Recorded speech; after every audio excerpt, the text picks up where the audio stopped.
Hey there, I'm Dayna Johnson, dental practice management expert, certified Dentrix trainer, and founder of Navoni, revolutionizing the dental industry through innovation and strategic leadership.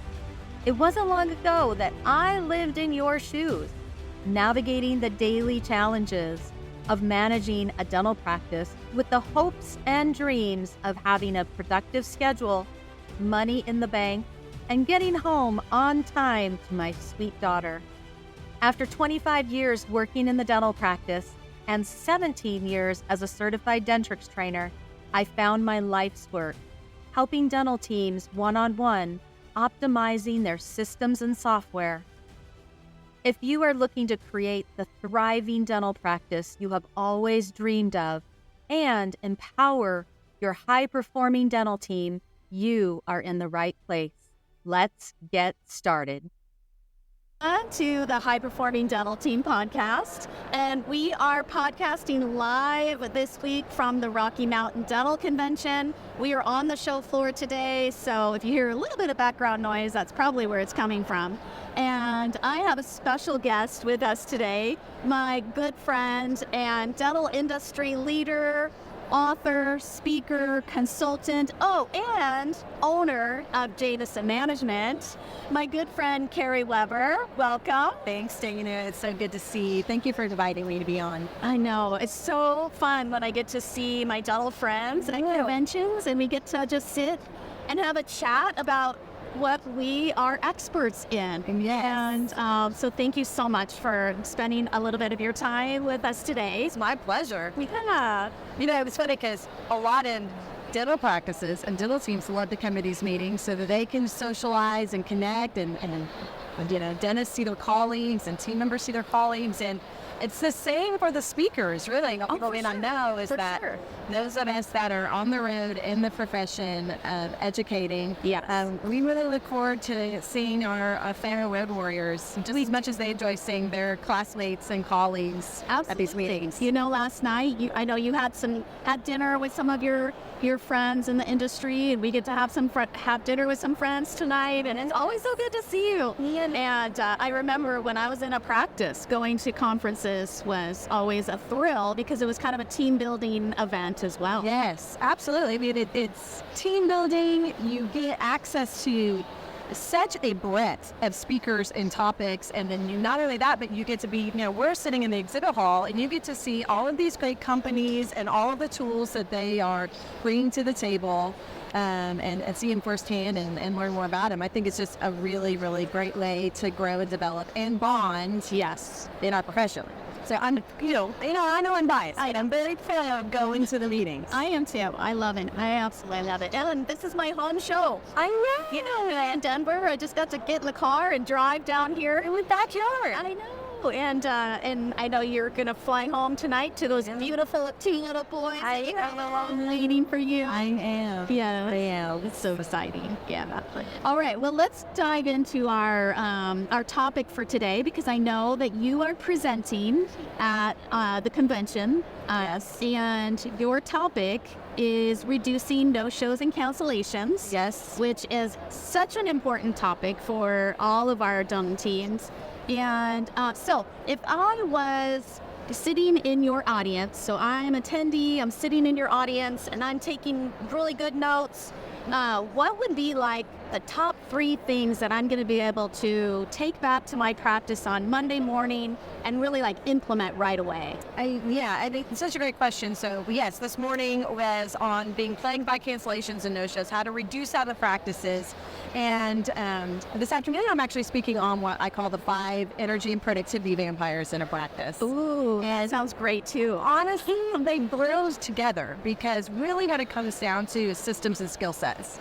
And raw those skills are really what is, and the big takeaway, if I could pick one from the broken appointments and no-shows course, it's really building and improving and committing to improving your verbal skills. Oh yeah. So on how not only just having good verbal skills in general, but blending those into a patient experience process. You know, the handoffs, the checkouts, the protocols, all of that plays such a big role. Yes. And so important. so, and interestingly, I started the meeting while I do this a lot where I ask the audience to tell me, why are they in my class? What do they hope we talk about? And for the most part, all have been revolved around how do we build stronger value in the patient's minds and perception of what we are asking them to commit to. Yeah. And really helping to build that commitment to those appointments. I think that is it's almost like a really deep question. Yes. Do you get that question a lot from your audience? It was a good one. Yeah. And it's actually, there are a couple of people that shared that same sentiment. And so I was impressed by that. Obviously that they have that. Dental practice and dental professionals, we have more of an awareness, and I think we even give ourselves credit for, of knowing we are really stuck here. And when it's something that we feel like you don't have control of because it's the patient's behavior, right? Yeah. And that can be very frustrating and make you feel very stuck. But the truth of the matter is, we as dental teams are being more reactive. Yes. Than we are being proactive. Oh, I love that. I was very happy in this class that they were asking about that. How do we build value instead of how much would you recommend that we charge if they cancel? And I was like, those are two completely different mindsets. Of course. So that's, I think, it really does. It comes down to some processes. We talked about processes that can help. We talked about ways that they can maximize tools they probably already have access to be more effective and successful for them. But really, when it comes down to it, it's how are you communicating to strengthen that huge pillar in that relationship with that patient of their value for what they're committing. Yeah, so it sounds like they're really interested in growing their relationship with the patient. It's so much more than doing the charging a cancellation fee or an no-show fee. It sounds like teams are really more interested in building those relationships. Yeah. So how do you help them do that? Well, it's a lot of talking through scenarios. It's a lot of giving some recommended verbal skills. It's a lot of, let's look at how you lead a patient through a checkout process today. How often are you supporting why they're there today, what the value is of that appointment, and then how are you supporting the value of the appointment that's to come? Okay. And how are you asking for that commitment multiple times? Just like in case presentation, when I do lectures on case presentation. Yeah. It's all of the little yeses of permission from the patient that we're getting along the way, those conversations that lead to the ultimate yes to treatment. And for this, it's really that patient speaking their commitment, Yes, I want to do this. Yes, I understand what this appointment would be. Yeah. Yes, you can count on me to be there. And taking it that to that proactive place. Yeah, I loved what you said about being more proactive instead of reactive. So are you thinking that teams should communicate more like one-on-one? Because so many of our teams are using automated text, emails, things like that to communicate. Do you still find that that's really helpful and worthwhile for the practices? And then should they also add more like just one-on-one conversations? I think it's a blend. I am very pro using the technology you have on hand. And we talk a lot about that. Do the text to confirm with processes work better, or does calling for confirmations work better? And really, you have to take responsibility of knowing the demographic of your patient family. Yes. Do your patients prefer to text? Do you have patients that don't like to text? And really being that next level of a professional. What I tell people in my classes is all of these systems and skills, even though we're talking about a specific obstacle in practices in this particular topic, it all ends up falling back to customer service. Yes. And the patient experience. And what I always tell people is that great customer service answers the question, how easy are we making it for a patient to get what they want or need in our practice? And I think it's imperative for the time that we're in, that you incorporate the technology, like practice management software, patient communication software. We have to do it well. And you can't just set it and forget it. You have to be measuring, is this successful? Yeah. Is this not working for us? Do we have a really big issue in cancellations and no-shows? Or are you just frustrated by the occasional time that happens, which we can't fully eliminate? It's really more about reducing them. Yes. And having more consistency in our schedule, and having not only with proactive processes that get a stronger commitment and confirmation to appointments, but then also your fallback plan, your safety net when those no-shows and cancellations actually are. Yeah, because we know we can't eliminate them completely. Right. Things happen. We have people that, have emergencies, and we want to reduce them as much as possible. And so earlier you talked a lot about how much verbal skills play such a huge role in reducing cancellations and no-shows. And so talk a little bit more about some of the verbal skills that we might be able to just make tweaks in how we're talking to patients. Absolutely. So one of the things that I am very passionate about is that we come to terms with repetition being the key. So, my mother, Kathy Jameson, always said that repetition is the key to learning. And if we want our patients to understand, to process, to commit to, and retain what it is we're saying to them, we can't say it just one time. Yes. And this actually crosses a lot of thresholds of, number one, this particular situation of the patient and its appointments, scheduling appointments, sending them. But it also goes into doctors trying to implement change in their practice, doctors trying to get team members to actually dive in and learn the practice management software, Dayna. Yes. The repetition of the vision and the why behind the what is the key. And you don't get to just say it once. You have to say it multiple times until the light bulb goes off for that person. Agreed. And so it's not just the business team's member's responsibility to get that commitment with that next appointment. It doesn't simply fall on the hygienist when he or she's pre-appointing that next continuous care appointment. It's the repetition throughout all the team members that here's why you're here today. Here's what you then committed to for the next appointment. Yeah. And do you see any reason why you won't be able to keep that appointment? Can we count on you to be here? You can count on us to be ready. Dr. Jameson has reserved this much time for you to be ready and looking forward to taking care of you on that day. Okay, you just said some of the most amazing things just then. And so if you're listening right now, I want you to just rewind, because Carrie just said some amazing one-liners.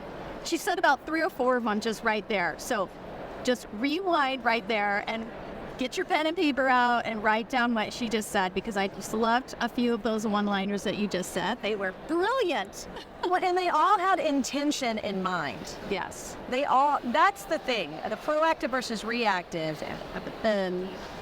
I really like a book, and I talk about it a lot in my lectures. It's called The 5 Gears. It's by Jeremy Kubicek and Steve Cochran. And the reason I like this book is there's a portion in the book where they talk about, and there's in a much broader scope, like where in your life, and these different layers of your life, personal, professional, family, relationships, your health, your community, all that. Are you living intentionally, and where are you living accidentally?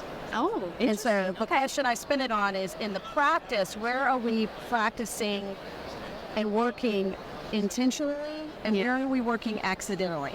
Okay. And when you really make a point to practice and refine your verbal skills and elevate them, that is the sign of an intentional profession. Yeah. So if you want to go from, good to great, Jim Collins, if you want to go from good to great, just personally, on a personal level, professionally, work on your communication skills. Because if you can elevate how you communicate with your patients, with your customers, with your clients, with your potential patients, or potential clients, whoever's listening, wherever you fall on that spectrum of your career, you're going to be a difference maker. I love that. What was that book called again? The 5 Gears. The 5 Gears. By Jeremy Kubicek and Steve Cook. Okay, I'm gonna have to write that one down too. Yeah, because I haven't read that book. It's good. Yeah, it sounds really good. It's a good one. Oh my gosh, this was so fantastic. Oh my gosh, any last words you'd like to share with us? This was I would be remiss, I feel like, if I didn't also point in the direction of what you focus on, Dayna, in terms of, there are tools in your practices that have, and they have created, and they have invested in the development of these tools to help practices and teams accomplish exactly what we're talking about. Yeah. To support you in these efforts, make it easier for you to make it more efficient and to make it more successful and consistent for you. Your Dentrix software is a perfect example. I even said it in my course this morning. I said, how many of you would agree with me that you have a practice management software in your practice that you utilize, that you only utilize at like 20% capacity? Underutilizing. So if you want to be better, if you want a better result, you have to train. You have to get training in your softwares and your tools to use those more successfully. Yeah. And you have to train in your verbal skills and your communication skills to become more successful and effective in that. Problem is, that's more difficult for people to do because it feels awkward. And verbal skills are so much harder. It's awkward. And you are so brilliant at verbal skills. And did you know why, Dayna? Because I practice. Yes. And I think that was so important, like what you said about repetition, just practicing over and over, Yes. and practicing with your teammates. Yes. Having a meeting and creating those, I hate to say scripted, but you do have to put your own personality on that. But yes. It is important that the team is all saying the same thing over and over again. Yes. And everyone's saying the same thing. From the like you said earlier, from the hygienist all the way to the front desk. We don't want to sound like robots. Right. We certainly all need to sound like we're members of the same band. We're all singing the same song. All singing the same song. Some of them are a tenor, some of them are soprano. Exactly. The bass is playing different notes than the guitar, but they go well together. Exactly. Right? And so, it's practice. That's why you're in business. That's why I'm in business. Yeah. It's because people recognize. Yeah. I think we can take this to another level. We need help in determining how to do that and do it well, and have support in that. Yeah. And when they commit to that, they can't help but grow and improve. I love that. Thank you so much. It was so fun. I know. And I'm so excited that we got to spend some time together. And if anybody wanted to reach out to you directly, we will put Carrie's contact info in the show notes, but let everybody know verbally how we can reach you. What's the best way? Absolutely, I love it. You can find us on the Jameson website. It is jmsn.com, so Jameson with no vowels. Oh, okay. And or you can find me on Instagram at Carrie Weber Speaks. You can find Jameson on Instagram, on Facebook, all of the social media, and also the Jameson Files podcast, which I need to have you be a guest on. Would love it. So you can find us wherever you listen to podcasts at the Jameson Files as well. Would love it. Thank you so much. Consider this your invitation. Okay.